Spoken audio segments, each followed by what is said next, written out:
आखिर क्यों एक पिता अपने बेटी को जन्म होते ही जान से मार देता है? ये इंडोनेशियन हॉरर मूवी आपको अंदर तक हिलाकर रख देगी। आखिर क्यों एक बाप अपने 2 संतान में से एक नवजात शिशु को मार देता है? आज हम एक्सप्लेन करेंगे। इंडोनेशियन स्लैशर फिल्म सुमाला, एक ऐसी कहानी जो एक सच्ची घटना से प्रेरित है। कहानी की शुरुआत 1976 यानी कि 1976 में सेमारंग के जरागुंग मार्केट से होती है, जहां कुछ बच्चे घास से बॉल बनाकर फुटबॉल खेलने जा रहे होते हैं। तभी अब्दी नाम के एक लड़के के पिता उसे शाम होने से पहले आने के लिए कहते हैं। वो शाम तक लगातार अपने दोस्तों के साथ फील्ड पर खेलता है। शाम होने से पहले ही उसके दोस्त चले जाते हैं, लेकिन अब्दी और उसका दोस्त त्रिस को और खेलने का मन होता है। खेलते खेलते अचानक गलती से बॉल बीच खेत में चली जाती है। वो दोनों बॉल को ढूंढते हैं। इधर शाम भी हो चुका था। अब्दी कहता है शाम हो चुकी है, अब बॉल को कल ढूंढ लेंगे, अभी चलते हैं, बहुत अंधेरा हो चुका है। त्रिस कहता है थोड़ा और ढूंढ लेते, शायद मिल जाए। तभी अचानक सामने पत्ते हिल रहे होते हैं। आगे चलकर दोनों देखते हैं कि एक लड़की उसके बॉल को लेकर खड़ी है। उसका चेहरा बहुत अजीब डरावना था। त्रिस उसके पीछे जाता है। अब्दी उसे मना करता है, लेकिन उसे बॉल की परी थी। ऐसा लग रहा था जैसे उसे किसी ने हिप्नोटाइज कर लिया हो। फिर जब अब्दी उसके पीछे जाता है तो वो देखता है कि उस लड़की ने त्रिस के सर को पत्थर वार करके जान से मार दिया था।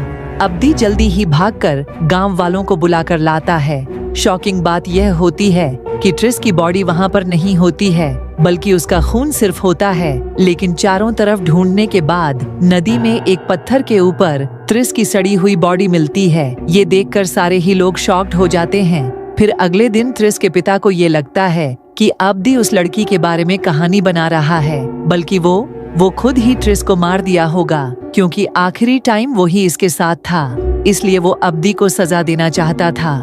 तभी इतने में वहां पर मिस्टर साब्दो आते हैं, जिन्हें अब्दी के बातों पर पूरा यकीन था। वो बताते हैं कि त्रिस को असल में सुमला ने ही मारा होगा, और इसका मतलब यह है कि अभी भी वह इस गांव में है। अब मिस्टर साब्दो सुमाला की कहानी बताने लगते हैं। यह बात अब से 30 साल पहले यानी कि 1947 सेमरान गांव के सबसे अमीर आदमी सोजेमन को देखते हैं। उसको शादी किए 11 साल हो चुके थे, लेकिन उसे कोई संतान नहीं था। इसलिए अब वो दूसरी शादी करना चाहता था। ये सुनकर उसकी वाइफ को बहुत गहरा सदमा हुआ। उसी गांव में एक तुकीना नाम की एक ग्रैंडमा, जो कि किसी भी लेडी को प्रेग्नेंट कर सकती थी, उसके टोटके नुस्खे काफी खतरनाक थे। अब लवस्त्री अपने घर में काम कर रही बाई के साथ ग्रैंडमा के यहाँ जाने का डिसाइड करती है। तुकीना उसे क्लियर बताती है वो काली जादू का इस्तेमाल करती है, उसमें डेविल का शक्ति शामिल होता है। उसे 2 जुड़वां बच्चे पैदा होंगे। एक इंसान की होगी जो कि बहुत काइंड होगी, दूसरा बहुत बदसूरत और खतरनाक होगी जो डेविल की बच्ची होगी।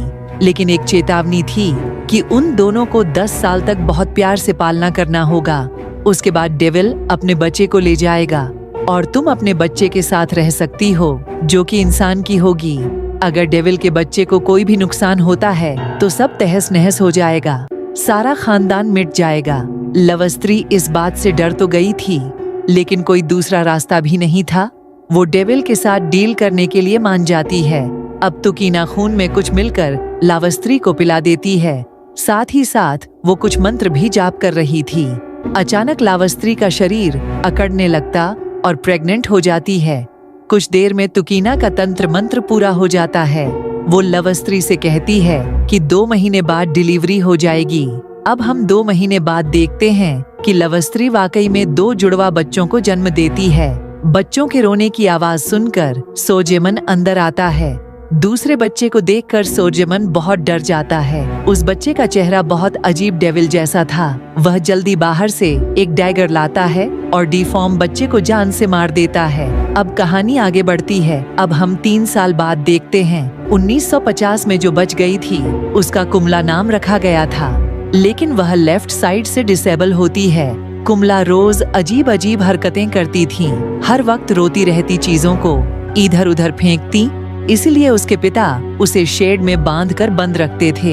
एक दिन कुमला मार्केट में घूम रही थी, तभी कुछ बच्चे उसके मारते हैं। और उसके डिसेबिलिटी का काफी मजाक उड़ाते हैं। उसकी दाई ही थी जो उसे सच में प्यार करती और केयर करती थी। उसी रात कोमल अपने बेड पर सो रही थी। तभी आधी रात में उसकी आंख खुलती है तो उसके सामने कोई और नहीं, उसकी बहन सुमला होती है। उसे अपने वश में कर लेती है और डिसाइड करती है जो भी हम दोनों के ऊपर अत्याचार किए हैं उनको सजा मिलेगी। अब सुमला एक एक करके सब लड़कों को जान से मारती है जो उसकी बहन को कुमला को परेशान किया करते थे। अब हम अगले सुबह देखते हैं गायब हुए बच्चों को गांव वाले ढूंढ रहे होते हैं। कुछ देर बाद सारे बच्चों की लाश एक खेत के बीच में मिलते हैं। बच्चों के मुंडियों को एक डंडे में मोतियों की तरह पिरोया हुआ था। गांव के सभी लोग इस खौफनाक मंजर को देखकर सहम गए थे। लाशों के बगल में ही कुमला की डॉल मिलती है सबको। अब उसके ऊपर शक होता है यह उसने ही किया होगा।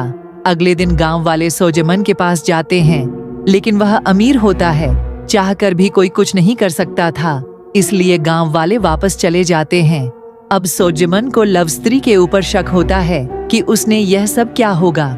वह जल्दी से एक बाबा के पास जाता है और पता करता है यह सब कौन कर रहा है, लेकिन सुमला को समझने में बहुत देर हो चुका था। सुमला अपनी माँ को बहुत बेरहमी से मारती है और अपने पिता को भी बहुत दर्दनाक मौत देती।